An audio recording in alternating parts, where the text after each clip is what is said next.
Olá, boa tarde. Estamos dando início a mais uma edição do Toque Mais. É o podcast produzido pelo portal SPRio+. Eu sou o Zé Guilherme, estou aqui ao lado da Lavínia, jornalista aqui do portal, que vai me acompanhar nessa entrevista.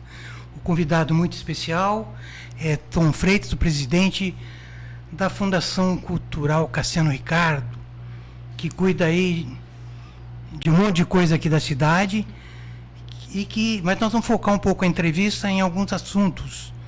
Primeiro é o Revelando São Paulo. Vamos falar também do museu, os cursos de arte. Vamos também falar de um assunto um pouco mais polêmico, mas que ele tem resposta para todas as questões, que é a concessão do Parque da Cidade. Bem-vindo, Tom. Obrigado, Zé, Lavínia. É uma honra para mim estar aqui com vocês no portal SPRio+, esse podcast, conversando com os nossos amigos aí que acompanham o portal, amigos e amigas que acompanham o portal, e poder falar um pouco de cultura de São José dos Campos e assuntos polêmicos, como você colocou, mas principalmente sobre gestão cultural, que é disso que se trata. Eu gosto muito desse tema. Bom, Tom, a gente foi surpreendido hoje com uma postagem no Instagram de uma reunião. A gente, como espião, a gente estava acompanhando uma reunião sua e da Fundação com os gestores desse programa Revelando São Paulo. Não é, Lavínia? Exatamente, então é uma super novidade que está vindo por aí. O Revelando São Paulo ficou, como a gente conversou, 7 anos sem acontecer aqui em São José dos Campos. No final do ano passado a gente teve uma super edição e agora está de volta. É isso mesmo, foi em primeira mão, né? A gente hoje fizemos essa primeira reunião de pré-produção deste importante programa do governo do estado, de valorização das culturas tradicionais, das culturas populares, da cultura do interior do estado, que é o Revelando São Paulo, né, que revela a sua culinária, a sua cultura. E, como você colocou, foram 7 anos sem termos o Revelando aqui em São José dos Campos, e conseguimos trazer de volta no ano passado, e foi um sucesso muito grande, né? Ele só estava acontecendo na capital, em São Paulo, no Parque da Água Branca. E no ano passado ele aconteceu lá em São Paulo e em São José dos Campos. Mas deu tão certo, foi tão bem sucedido o projeto, que a secretária Marília Marton incluiu São José como um novo espaço, né, da edição do Revelando, então já garantindo esta edição deste ano e dos próximos anos também, mas incluiu não somente uma ou duas edições, né, São Paulo e São José, mas também 5 edições. Então são 5 regiões do estado que vão receber o Revelando São Paulo, e São José dos Campos, nós, como vocês colocaram, hoje nós fizemos essa primeira reunião de pré-produção com uma equipe maravilhosa, que é a equipe da Amigo das Artes, que é a APA, que é a OS, que faz a gestão de alguns equipamentos e programas do governo do estado, no caso o Revelando São Paulo, e nós, já parceiro deles de longa data, a gente retoma aí esse diálogo sobre a pré-produção do Revelando São Paulo, que a edição será agora em julho, no início de julho, e vai ser uma edição histórica, porque como é o segundo ano, tem que ser melhor que o primeiro, né? Vocês contabilizaram o público? Da última edição. Quantificaram o público do ano passado? Do ano passado, sim. O HD está cheio, mas eu acho que foi em torno de... Depois que a gente fica velho, a gente não fala que é Alzheimer, a gente fala que é HD para ser jovem, né? O HD está cheio, mas eu acho que foi em torno de 120 mil pessoas, né? Que circularam pelo Parque da Cidade, e puderam prestigiar ali essa culinária. Puderam comer uma vaca atolada. Uma vaca atolada, até ensaio eu comi, nunca tinha comido. Tem coisa, para quem não conhece, né, vem gente de várias cidades, né? Aqui, como a gente está no Vale do Paraíba, então são representantes de diversas cidades do Vale do Paraíba que trazem um pouco da sua culinária, do seu artesanato, de manifestações culturais, certo? Porque acho que deve ter gente que talvez não conheça, né? Apesar de ser um evento super grande. Sim, sem dúvida, é isso mesmo, é essa reunião dessas culturas do interior do estado, é revelar, né, para a população, né, a identidade dessas localidades. E para quem não conhece, em qual local do parque é feito o Revelando? Inclusive essa foi uma das discussões de hoje, né, porque a gente sempre quer melhorar o projeto, né, e uma das discussões foi sobre essa questão do local, porque ele aconteceu próximo ao Galpão Gaivotas, ali que tem na entrada do parque, né? Entrando o parque à direita, daí tem um campo grande ao lado das palmeiras ali, imperiais, né? Divinas, aquelas palmeiras, acontece ali e dentro do Galpão Gaivotas. Eu visitei a experiência da montagem do Parque da Água Branca, em São Paulo, e achei muito interessante que eles fizeram um formato de arena, onde tinha um palco aqui e à frente, fizeram uma arena circular, e uma das questões que eu coloquei para o Glaucio, que é o diretor da APA, né, e para a Fernanda Bento, que é a coordenadora geral, da gente repensar e ver a possibilidade de, sim, continuar ocupando o Gaivotas, um estande do lado com artesanato, mas tentar migrar de alguma forma algumas dessas, ou do artesanato ou da culinária, para mais próximo do palco, para ser um ambiente mais fluido. Interligado, né? Interligado, que foi a experiência da Água Branca. Então, eles ficaram de analisar isso e acho que vai dar certo. Agora, como é que se dá a renovação dos temas do Revelando São Paulo, né? Quer dizer, para não ficar uma coisa repetitiva, quer dizer, sempre os mesmos expositores, sempre. Como é que é essa dinâmica e como vocês tratam essa questão? Olha, a APA, ela tem um trabalho muito sério de curadoria, que é muito inspirador mesmo. Então, os municípios que têm interesse em participar do Revelando, eles entram em um edital, submetem o projeto, e eles podem encaminhar um número específico de artesãos, um número específico de manifestações artísticas e um número específico de culinárias, né? Manda para lá. Essa curadoria faz uma análise de cada um desses projetos e fala, olha, aqui nessa cidade a manifestação ela é bonita, mas não é tão forte, mas a culinária é muito forte, nenhum outro lugar tem o içá, entendeu? Então isso tem que vir. Agora o jongo, poxa, tem um jongo dali que é mais forte, então traz o jongo. Então tem essa curadoria que a APA desenvolve, que a Amigos das Artes desenvolve, assim como aqui em São José dos Campos também a gente desenvolve essa pesquisa dessas manifestações das culturas tradicionais e populares, de qual que merece colocar uma luz maior no Revelando. Tem outros projetos que elas podem estar inclusas também, mas no Revelando tem essa curadoria que é magnífica, né? Muito bem. Vamos para outro ponto aqui da minha listinha. Museu. Né? Eu tive lá na cerimônia de reinauguração do museu, que é na Câmara Municipal, né? Um prédio histórico, que já foi colégio, já foi a Câmara, enfim. E agora recebe o museu. O prédio estava com vários problemas estruturais, não conseguia mais receber exposições que garantissem a integridade das obras, não é isso? E deram uma geral lá, né? Não é isso? Uma geral séria, meu amigo, como há muito tempo a gente não dava. Não só no museu, em alguns equipamentos também, nós reformamos 3 casas de cultura, Campo dos Alemães, no Bosque, no Novo Horizonte, nos bairros, né? Hoje a Fundação tem 10 casas de cultura, tem essa capilaridade, né, de estar em toda São José dos Campos, e já há mais de 18 anos que não passava por uma reforma séria. Sério, não é pó de arroz. Não é pinta aqui em cima, não. Uma reforma séria. Fizemos isso nos bairros e também na área central, no caso desse importante patrimônio preservado, que é o museu, que é o prédio da antiga Câmara, que é o nosso museu municipal ali na Praça Afonso Pena.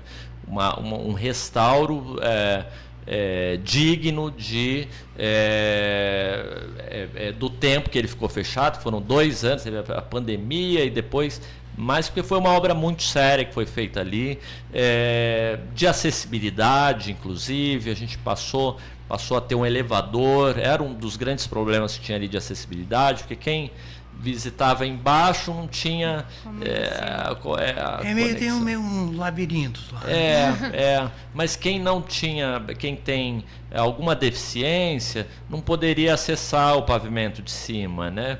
Eu lembro quando eu voltei para São José, eu coordenava, né, os museus e era relações institucionais da Fundação, nesse 2017. Eu ficava muito ali. Já teve um momento que eu tive que descer a escada com a equipe para pegar um cadeirante para levar, porque ele queria conhecer o pavimento de cima do museu, né? Então, agora pode. Agora tem elevador, acessível, ele acessa os 2 pavimentos, do ponto de vista de acessibilidade. O outro aspecto desse restauro, a parte elétrica de lá, gente, tinha fio lá, da época que nem existia fio, eu acho, porque é um negócio que você pegava assim, era podre, sabe? Então, e a gente sabe que um dos grandes problemas enfrentados pela área de patrimônio histórico e principalmente museológica e de museus é a questão dos incêndios que a gente tem nos nossos, né, a saber do nacional. O prefeito esteve aqui e falou que algumas obras de arte foram atingidas, né, por esse processo de deteriorização do prédio e que agora vão restaurar, né? Quer dizer, a dimensão da coisa precisava ser feita com urgência, né? Sim, precisava ser feita com urgência. Esse é um outro aspecto. Um deles foi a parte elétrica, que foi trocada toda a fiação, a parte elétrica, o quadro de energia, tudo. A parte elétrica para evitar esse incêndio. E o outro aspecto foi esse, né, Zé? Lá tinha um problema sério de umidade, então nós cortamos todo o entorno do museu para fazer uma vedação ali, assim como aplicamos produtos nas paredes, aumentamos o escoamento de água, que é uma realidade agora do antropoceno, né, desse momento que a gente vive do clima, né, que você tem muito mais água caindo na mesma hora, né? E não é uma coisa por mais metro quadrado, e não é mais uma coisa ocasional. Veio, não, agora se transformou uma rotina. Daqui a pouco. Daqui a pouco, é isso. Então, a gente preparou ele para isso. E daí tinha que ter esse controle de umidade dentro porque quando você lida com obra de arte, com acervo, com a nossa reserva técnica, hoje tem 450 obras lá, de diversos artistas, você tem que controlar a umidade, você tem que controlar a temperatura, então você tem que estar num prédio adequado. Tem que ser profissional, né? Tem que ser profissional. A gente viu, então, esse esforço aí do prédio, né? Sim. Agora, uma outra questão é a questão da ocupação. Isso. Exatamente, porque eu não estive na reinauguração do prédio, mas o Zé esteve por lá e tem alguns comentários a respeito da falta de artistas na inauguração do prédio, sendo que se é um museu que tem arte dentro, as pessoas mais importantes talvez sejam a própria comunidade artística. Tem algum motivo pela qual elas foram convidadas e de repente não foram, ou não foram convidadas e teve algum outro momento para ter uma conversa com essa classe? Olha, Lavínia, sentimos a sua falta lá, né? É isso, o convite foi aberto para todos, né? Mas nem todos puderam participar. Como foi o Zé, você não foi. Embora o aspecto daquela entrega da obra ela estava dentro de um outro projeto, que é o projeto do Urbaniza Centro, que é um projeto maior da prefeitura, que envolve toda a área central, né? Então era o lançamento do Urbaniza Centro, que a gente estava entregando a obra já dentro, que faz parte também do Urbaniza Centro. Eu queria ter entrado na sala onde vocês fizeram a foto com o quadro do Guthrie. Ah, sim. Entendeu? Foi um restaurante. Você sabe que é a reserva técnica, mas já fica o convite em breve, nós vamos lá. Como está dentro dessa área... Você me convidou, eu tenho que... que não bateu o período. Mas como é uma área que tem a reserva técnica, ela realmente é uma área que tem que ter esse cuidado. Até a gente não abriu para todas as pessoas, e para alguns convidados a gente tem feito a visita técnica lá, então reforço aqui o convite, vamos lá. Mas é uma área que ela... por conta desse controle da umidade, da temperatura, tudo ali é muito delicado. Os jornalistas da SPRIO querem visitar o museu. Assim, fazer uma visita que você mostre todos os detalhes. Sim, tá combinado? Vamos fazer a visita Porque técnica. A gente quer fazer uma formação de todos que conheçam os equipamentos de maneira... mas um pouquinho mais profunda. Ótimo. Não só saber assim, tem o Parque da Cidade. Não. a A gente Mas quer conhecer explorar cada cantinho. detalhes, cada detalhe, entendeu? Não, sem dúvida. Mas assim, essa questão, né, de... Então tinha pessoas de diversas áreas ali, porque era esse projeto maior. Obviamente, a gente vai abrir, daí dentro desse campo da ocupação do espaço, a gente está na pré-produção da primeira exposição, de longa duração, e lá tem 2 pavimentos, a área de cima, que são as salas maiores, a gente vai estabelecer ali a exposição de longa duração, que a gente vai homenagear o nosso grande artista aqui do Vale, que é o Johan Gutlich, que é um holandês que viveu aqui em São José dos Campos, fez a sua vida, sua família aqui em São José dos Campos, e é um grande artista, é um dos fundadores da Escola de Belas Artes, e nós temos no nosso acervo obras dele que, enquanto o museu, o prédio estava em restauro, as obras também, algumas delas também estavam em restauro. E quem que faz esse restauro das obras? É aqui em São José mesmo? Não. Foram empresas especializadas, restauradores do MASP, que restauram o MASP, foram capacitados, porque inclusive com muita orientação técnica do próprio Jorge Gutsch, que é o filho do Johan, que é um artista também, um grande pesquisador também. Então teve todo um cuidado com essas obras, e elas iam para lá, ficavam meses passando por restauro, voltavam com relatórios técnicos quase que diários, porque é muito sério o restauro de uma obra. Então a gente ocupa a parte de cima, e a parte de baixo nós teremos exposições de curta duração, que pode ter de 1 a 3 meses, com artistas contemporâneos, não só da nossa reserva técnica, mas também de artistas contemporâneos. Então, dentro da sua pergunta, este sim vai ser o grande momento de termos ali toda a população e muitos artistas, e eu tenho certeza que todos eles estarão lá conosco nesse momento da abertura dessa exposição, que acontecerá em abril. Nós temos uma sugestão de um nome de uma artista, Sônia, Dona Sônia. Sônia de Mello? A Sônia, que é mãe do Acácio. Ah, sim. Que durante anos teve um ateliê ali na Rua Santa Clara. E não só ela, é a mãe da Cidinha Ferigoli. Sim. E existe um grande acervo dela com os filhos.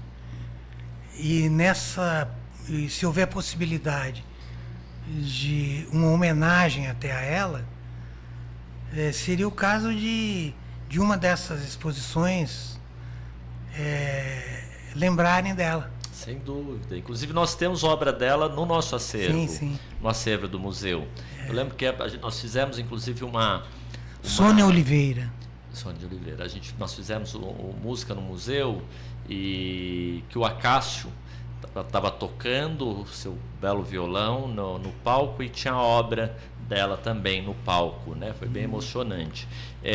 Sem dúvida, essa linha curatorial do plano museológico, do plano do museu municipal, envolve ali artistas do acervo, artistas externos, novos artistas, que temos artistas na cidade, jovens artistas também. Sim. Então você tem um diálogo com curadores da cidade. Nós iniciamos agora no mês passado um diálogo com curadores, com galeristas daqui também, que precisa tá se utilizando ali do espaço, dentro do circuito cultural que é onde o museu está inserido, né? E para além dessas exposições, nós temos programas formativos também.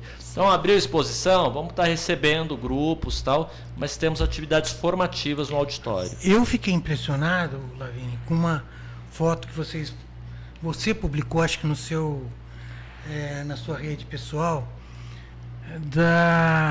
do curso de arte, né? Sim. No próprio museu, que pela primeira vez eu vi um Foi público assim. Aqui, até no próprio perfil da SP Rio Mais, foi um post assim que deu bastante curtida. Então, que assim, além das exposições dentro do museu, vai ter essa parte formativa, e o curso de História da Arte é o primeiro deles que a gente abriu, né? Isso, exato. Foi o de História da Arte, e foi realmente emocionante, porque você vê em plena quinta-feira, às 20 horas, né, à noite, no centro de São José dos Campos, uma diversidade de pessoas, jovens, já com a melhor idade, de classes sociais, de diferentes classes sociais, tudo ali no centro de São José, indo para um curso de História da Arte. É muito gratificante, enquanto gestor cultural, enquanto joseense, você vê essa ocupação ali no centro. Tem muitos cursos, esse é um deles. Eu fiquei curioso em saber, não sei se vocês sabem, qual é a motivação das pessoas que procuram um curso desse em São José dos Campos? Olha, eu presenciei lá e participei da aula também. Eu acho que tem algumas motivações, né? Uma delas, o perfil de profissional que a gente está trazendo, e aliás essa é uma parceria com a Secretaria de Cultura do Estado de São Paulo, também Economia Criativa, Indústrias Criativas, né? Já não pela APA, que é quem cuida do Revelando, mas pela Poieses, que é quem cuida das oficinas culturais, de projetos formativos. Então já é uma parceria com eles, e nós conversamos muito antes de estabelecer o curso, porque a História da Arte é ampla, né? Você pode pegar recortes específicos de períodos específicos ou de regiões diferentes do planeta, né? E conduzir isso. O que eu conversei com ela, eu falei assim, olha, eu quero um curso que vá ali do rupestre até os dias de hoje. É um curso que a gente vai passar por ele, porque eu quero inserir novas pessoas, né? Uma paisagem desse percurso.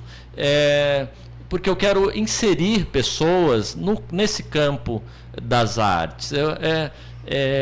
Você acha que daí sai uma pessoa que pode até cuidar de assuntos relativos à arte, né? Pode, mas ali vai desde uma pessoa que não é a área dela, mas que ela quer adquirir um conhecimento, entender o que é esse universo da arte, que é um universo complexo, e muita gente ficou de fora dessa conversa, até chegar na arte contemporânea. Então, mas tem muita gente que quer entender desse universo. Quer entender e vai cobrar mais a fundação. Vai cobrar mais, sem dúvida. Mais exposição. Sem dúvida. Você lembra que lá atrás a gente conversou, não sei em qual situação, de que a arte visual era o patinho feio. Foi uma primeira entrevista que eu dei para vocês, Porque eu achava que sempre tinha assim a grande dança, né? O grande teatro, né? A grande música. Sim.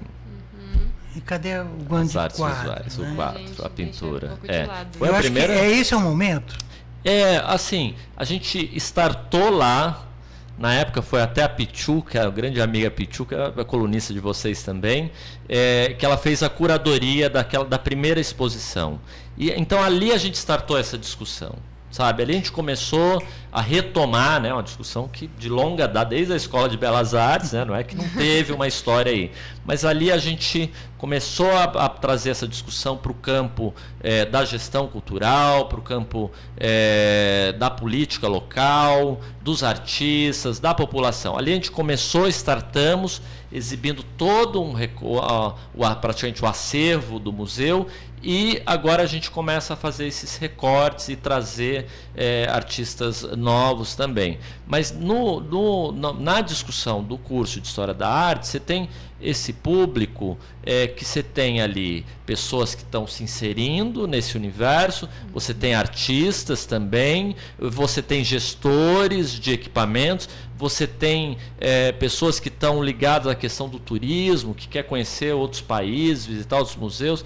Então você tem um universo ali bem diversificado, até porque nós decidimos em conjunto com a Juliana, que é a mestra em artes pela Unicamp, que é da Escola de História da Arte do MASP, conversamos muito sobre isso, que a ideia era esse mais aberto para o público, e dali você tira no decorrer do curso outros recortes. Agora vamos aprofundar, sei lá, em modernismo, vamos aprofundar em arte contemporânea, dali você vai formando esse público para ir a fundo na discussão. Porque você pode fazer assim como vocês fazem, uma primeira linha do tempo, né? Geralzão. Depois você aprofunda. Depois aprofunda.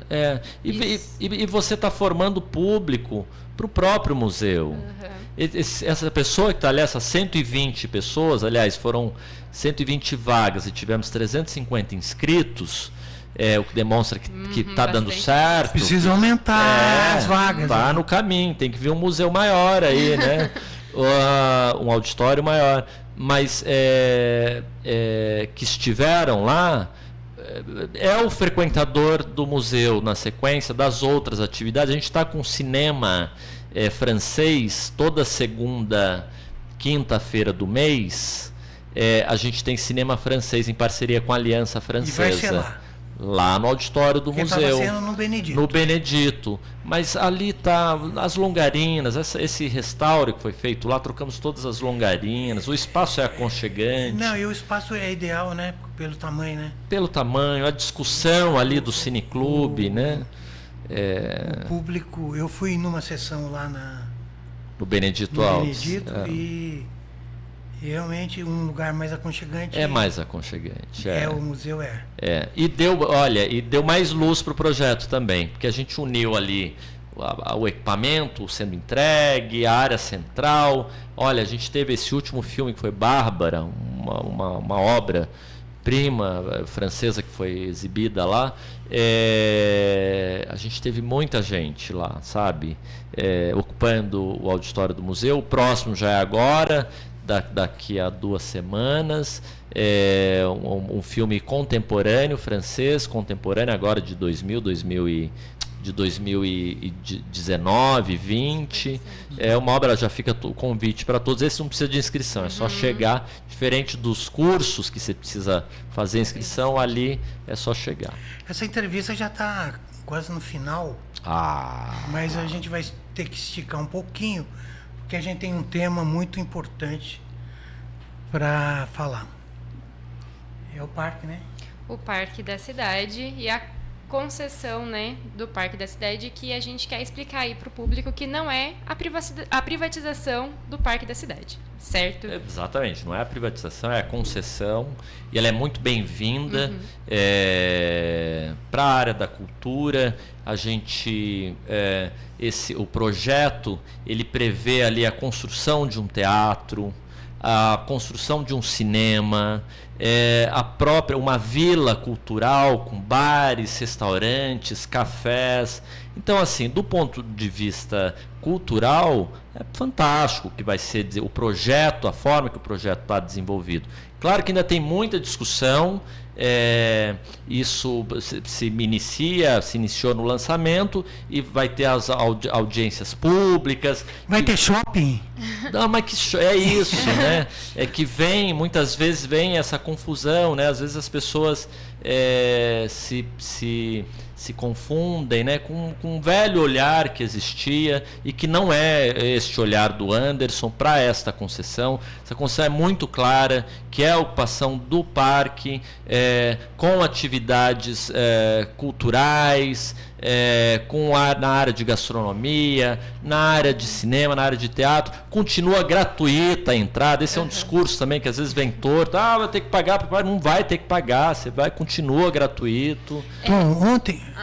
Eu só ia perguntar que antes de chegar no restaurante, nos bares e tudo que pode ter ali dentro, como que fica a Fundação Cultural dentro desse novo projeto? Essa é uma outra questão também, que a fundação vai sair. Não vai, muito pelo contrário. A gente está, inclusive, recebendo uma emenda parlamentar da ordem de 12 milhões para a gente poder restaurar ali a parte de telhado dos galpões onde nós ocupamos. A gente vai concentrar, porque assim, esses galpões eles são antigos e exigem muito recurso para restaurá-los, né? E não temos, o município não tem, e por isso acho que é importante esse diálogo com a iniciativa privada, que vai aportar lá também recursos para estar ocupando o espaço, e a gente também, a fundação continua lá onde nós estamos. O que a gente vai fazer é concentrar, porque hoje ela fica picada, né? Tem esse galpão que está bom, daí tem esse que está destruído, esse outro, daí tem um outro. A gente vem mais para próximo ali da sede mesmo e restaura já com esse recurso que está vindo o telhado. A gente vai adequar as nossas salas ali, colocar ar-condicionado também. Você tem sala de dança lá, a gente tem, né, os nossos núcleos formativos, a companhia de dança, a orquestra joseense, o coro, o circo, e que estão lá e vão continuar lá, à exceção da orquestra e do coro. E daí, mas isso antes mesmo dessa questão da concessão do parque, a gente já vinha num diálogo com o Parque Vicentina Aranha de transferir, vamos dizer assim, a sede, né, a casa da orquestra e do coro para lá, para o parque. Precisa restaurar lá, né? E foi restaurado, teve o pavilhão, foi restaurado já, neste diálogo de ser a nova casa da orquestra. Então ela continua gerida pela fundação, tal, mas a nova casa é ali no Parque Vicentina Aranha. Então, assim, é muito bem-vindo, a fundação continua tocando em frente. A gente já está até adequando a nossa programação. Hoje a gente tem lá o Bar de Quinta, o Jazz no Galpão, Cena de Mulher, projetos que acontecem ali no estacionamento da fundação. A gente já está até analisando esse novo projeto de concessão, como do lado de lá da fundação. A gente continua do lado de cá. Do lado de lá é a área que provavelmente vem ali a vila de cafés e restaurantes. A gente já está até vendo a possibilidade de ter atividades nossas, atividades culturais, do lado de lá também, em diálogo com esse novo espaço que está sendo criado. Então, eu acho que é muito bem-vindo. A gente tem certeza que a programação da Fundação continua e se amplia com essas ações que acontecerão lá por meio da concessão. É o seguinte, ontem à noite, a Associação dos Amigos lá do Parque divulgou pelas redes uma carta aberta com o seguinte teor, né? Quer dizer, eles defendem a concessão, mas pleiteiam aí uma participação na definição dos projetos, né, de uma maneira efetiva e não só no papel. Eles querem participar das discussões. Quer dizer, na verdade foi um avanço, né, porque saiu da tradicional política de negação total, né, e eles ali nessa carta eles dizem que é a maneira que as coisas não se percam do ponto de vista do patrimônio. E um exemplo é, certamente, a casa Olivo Gomes, que está bem deteriorada, e os jardins do Burle Marx. Como que você vê essa iniciativa, né, já que você tem já contato com várias pessoas dessa associação? É muito bem-vinda o diálogo, ele é fundamental, e o prefeito Anderson sempre prezou por isso nas ações que ele desenvolveu. Eu sou presidente do CONPAC, né, que é o Conselho de Patrimônio Histórico do município, assim como a gente tem as esferas, né, o CONDEFAT, que é do Estado, o IFAM, que é do governo federal, e lá esse complexo ele é tombado e preservado nas 3 esferas. Você tem elementos como a casa, o paisagismo do Burle Marx, que é tombado pelo CONDEFAT, que é do Estado. Você tem o complexo todo, tanto dos galpões, como o paisagismo, como a casa Rino Levi, como o entorno, que é preservado pelo CONPAC, né, que é o Conselho de Patrimônio Histórico de São José dos Campos, paisagístico e arquitetônico de São José dos Campos. Então, eu tenho muito diálogo com essas instituições, mesmo porque eles são conselheiros nossos e a gente sempre toma as decisões de forma coletiva. Então, a gente conversa muito desde que eu assumi, e antes mesmo com o Aldo, a gente dialogava muito, tanto com o Felício como com o Anderson, sobre a importância do diálogo com esse conselho, e é o que tem. Então, a gente amplia agora, a gente abre, assim que foi lançado, o prefeito ele estabelece uma série de não é oitivas, os diálogos, né, com a população, assim como a gente leva agora essas discussões ali para dentro do CONPAC também. Tá, o que eu acho é o seguinte, tem algumas coisas que não vão aguentar esperar a solução da concessão como um todo. Então, por exemplo, se demorar muito, a casa pode sofrer danos assim irreparáveis. Então, se não há nesse meio tempo uma possibilidade emergencial de sanar alguns problemas, pelo menos para que a coisa não quando chegar pior, a concessão, não ter o que fazer. Sim, mesmo porque vai levar tempo essa concessão, né? Até para ter esse diálogo com a sociedade, você tem que ter tempo para isso, enfim, para elaborar o projeto em diálogo com a própria associação, né? Que é o que ela está buscando e já está se inserindo nesse campo, que a gente já até numa parceria, a gente vai desenvolver agora, em abril, um seminário para discutir essas formas de concessão, essas formas de restauro desses equipamentos, em diálogo com a própria associação. Eles vão estar fazendo a curadoria conosco para estar trazendo essa discussão, que é enriquecedora, sem sombra de dúvida. Agora, muitas ações têm que ser feitas, né? A gente estava com um problema lá na casa, uma parte de tubulação, tal, foi sanado. A gente vai, em conjunto com a secretaria, não está sob a gestão da fundação a casa, ela não é um equipamento gerido pela fundação. Nós temos 10 casas de cultura, os museus, os teatros, sim, mas a casa especificamente não está sob nossa gestão.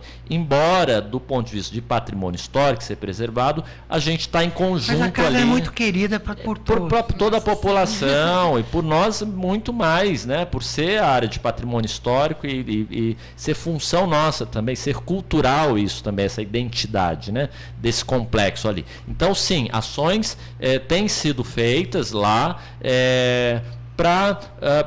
de restauro do jardim e da casa. Isso constantemente feito. Volta e meia tem problemas, né? Tem o problema da árvore que caiu, você tem que ir solucionando, tal, mas é isso, precisa de um projeto de restauro, e é caro isso. Restaurar é caro também. Então eu acho que esse diálogo com a iniciativa privada é muito bem-vinda para sanar todas essas questões. Não só lá na concessão, mas agora. Já tem que ser ir pensando, e a gente já vem pensando em formas de ir restaurando ali o jardim. Nós já passamos do tempo. Você quer fazer alguma questão?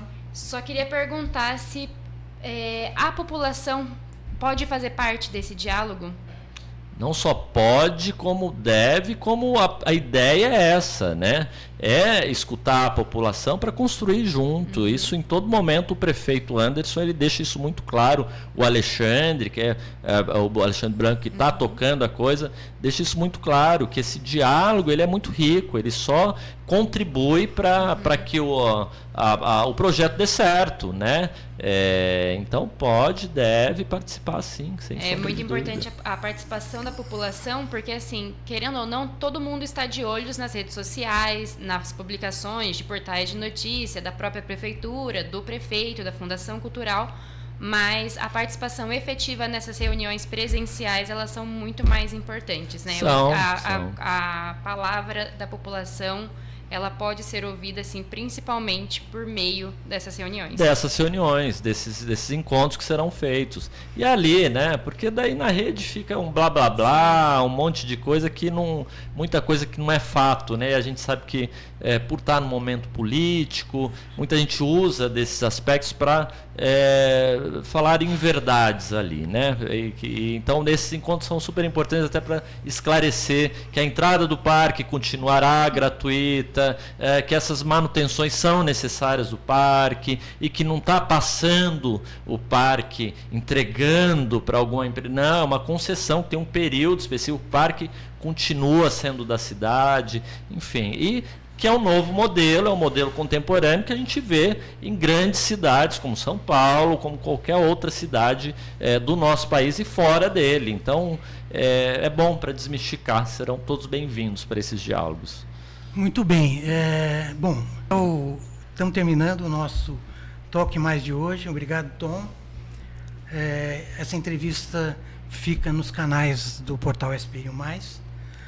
E até a próxima, Tom. Obrigado, Zé. Obrigado, Lavínia. Muito bom poder falar de gestão cultural, de cultura, de arte aqui com vocês. Convido a vocês, já que vai estar no ar, a toda a população que acompanha aqui, a entrar também no nosso site da Fundação e acompanhar a nossa programação, que ela é riquíssima, tem muita coisa boa vindo para este ano de 2024 na área da cultura em São José dos Campos. Até mais.